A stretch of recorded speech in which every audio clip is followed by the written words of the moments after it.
But there is nothing worse than being working in an environment in a field of a job that you totally hate, right? So I truly hope that the message I'm sharing inspires and motivates you to improve your life. Now let's get to the point.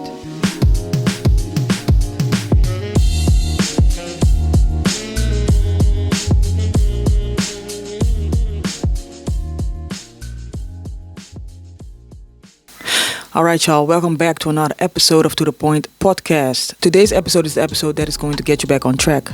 I was thinking about this thing the other day, and I thought I'm going to share it with you because if I can prevent you from making the mistakes that I've made in the past and help you to be better off when you're older, not that I'm old now, but the sooner you get these things right, the better for you, for your future, and for your goals, right? And the thing I'm talking about is investing. And I know a lot of you probably hearing investing think about money. That is also something we're going to address, but I want to talk about other investments first, right? So if you guys see some weird movement, that's my cat right there in the back. Anyway, investing, not only in finances, we can talk about crypto and stocks and everything. Not that I'm a financial advisor, but I'm talking here about investing in yourself, right? When it comes to education, health, etc. So intellectual investment, mental investment, health investment, and also, of course, financial investment. So I'm gonna start with the first one, intellectual investment, meaning investing in your skills and your knowledge, right? The best thing to do is figuring out at a young age, let's say 18 plus, right? Or if you're lucky, even sooner, what it is you're good at and what it is you like. So when you do get to choose a trade or an education or a direction of a study to go in, you will not end up in a sector, in a field that you are not satisfied with. I mean, of course, things can change along the way. That's totally fine. But there is nothing worse than being working in an environment, in a field of a job that you totally hate, right? So invest the time, read books, do different things to acquire knowledge, to gain experience, and to figure out what it is that you really like. This will prevent you from so much frustration in the future. The mental investment, also important. I believe that sometimes it feels like we live in a society where feelings don't matter. People are always smiling and being happy on social media and afraid of showing what they really feel and what they're really thinking. There is nothing wrong with investing in yourself mentally, and you can do this in different ways, such as therapy. Look, we are all struggling with something. And it can be something minor, something major. The thing is, whatever you are going through, that is major for you, right? That is something that is possibly keeping you back, holding you back from achieving your goals. So there is nothing wrong with asking for help from a professional to help you see things from a different perspective. By doing so, and especially when it comes to the more major issues like childhood traumas and stuff like that, by doing so, you are giving yourself an opportunity to live the best life, to see things from a different perspective. And by doing that, you are helping yourself to utilize chances that come your way, right? So for example, let's say you have this victim mindset and due to whatever happened, but that's not the point here. You have a victim mindset about something that happened or you don't feel good enough.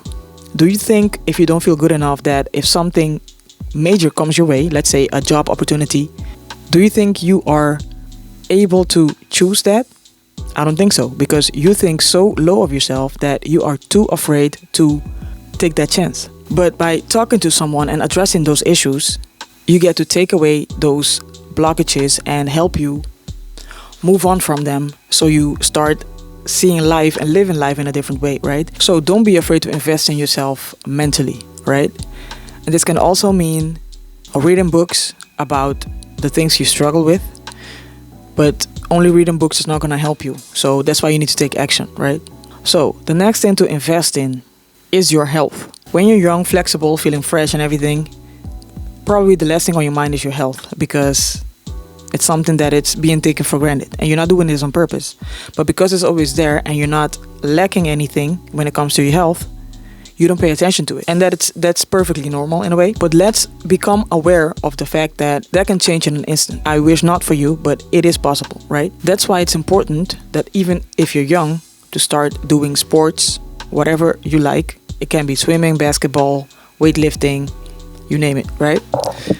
By doing so, you are assisting yourself, your body, your health to stay with you for as long as possible. Also, there is a small percentage in this world of people who are actually in great shape. So by doing so, you already are standing out from the average people, right? Another benefit of investing in your health is that it increases your self-esteem. There's nothing better than being able to put on anything and always looking good in it. And on top of that, not only working out or whatever sports, but also watch what you eat.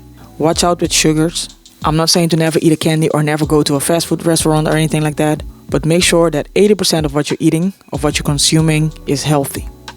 Your body will definitely thank you later. Another thing to invest in is finances. A quick disclaimer though, I am no financial advisor. I am not giving any financial advices, so I'm not responsible for any losses or risks you take. All I'm doing is sharing with you what I know and what I've done so far, and what will set me up in the future to not have financial stress, or as little as possible. Before you invest in anything, this is rule number 1, make sure you know what you invest in. Alright? Rule number 2 is only invest what you're willing to lose. It doesn't automatically mean that you're going to lose it, but investing has risks always. So make sure that whatever you're investing, you are willing to lose or you're willing to miss for a couple of years. Now, when it comes to crypto, that can go a little bit faster if you know what you're doing and if you know what you're investing in. But the same goes here. Know what you invest in and be sure that what you're willing to put in, you are willing to lose. All right? Again, not financial advice. Do with it as you please. There are different options for investments. You can do like stocks. You can also do the S&P 500. That is like a collection of stocks as far as I know. And you basically put in money and eventually in a couple of years, because with stocks usually it takes a little bit longer, it will benefit you if the prices go up, right?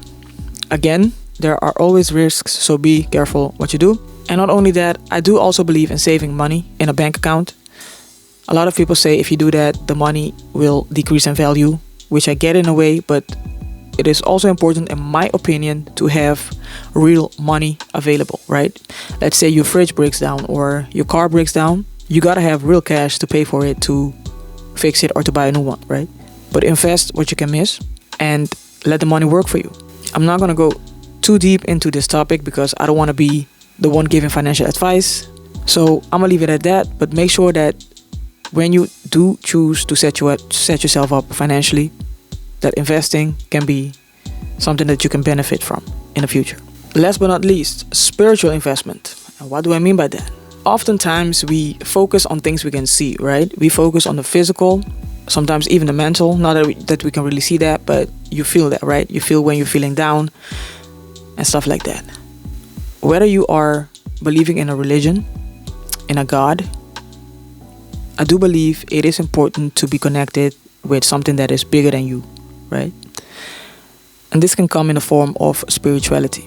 We are spiritual beings on this earth, walking around in a suit of flesh. There is no way possible that there is nothing bigger than us out there, something we cannot understand. There is a source, and you can call it again whatever you want, God, universe, whatever. There is a higher source than us, and it's important to be connected to that source every once in a while. And that's what I mean when I say this spiritual investment. Meaning, if it's prayer for you, you pray. For some other people, it's meditation, where you just sit still for a couple of minutes. Some people do it hours, but 5 to 10 minutes a day can be enough. You sit there and you connect with yourself. And when I say yourself, I don't really mean this person right here, but what I mean is, when you sit still, you will hear your inner voice speaking to you. Maybe not right away, but eventually you will hear it. That is the whole point of meditating, right? You sit in silence, so you reconnect with your true self. Because what we're showing here on the outside is the ego, right? It's a part of our ego. But going inside, spiritually and mentally, that will help you to connect with the source. And if you've never meditated before, I encourage you to try it. See it as a moment of self-love, self-care, to just be connected with your true source. Alright, y'all. That was the video for today. I hope you found value. If so, subscribe, hit the like button, share this, play it again if you have to. Thank you for watching, and I will see you in the next one. Bye.